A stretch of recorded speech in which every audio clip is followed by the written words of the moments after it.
C. Joseph Vijay எனும் நான்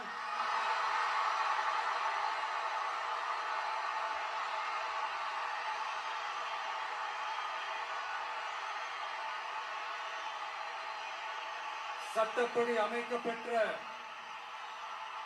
இந்திய அரசியல் அமைப்பின்பால் உண்மையான நம்பிக்கையும் மாறா பற்றும் கொண்டிருப்பேன் என்றும்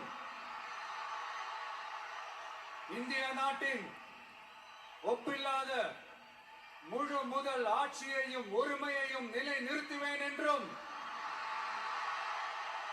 தமிழ்நாட்டு அரசின் முதலமைச்சராக உண்மையாகவும் உளச்சான்றின்படியும் என் கடமைகளை நிறைவேற்றுவேன் என்றும் அரசியல் அமைப்பிற்கும் சட்டத்திற்கும் இணங்க அச்சமும் ஒருதலை சார்பும் இன்றி விருப்பு வெறுப்பை விலக்கி பலதரப்பட்ட மக்கள் அனைவருக்கும் நேர்மையானதை செய்வேன் என்றும் ஆண்டவன் மீது ஆணையிட்டு உறுதிமொழிகிறேன்.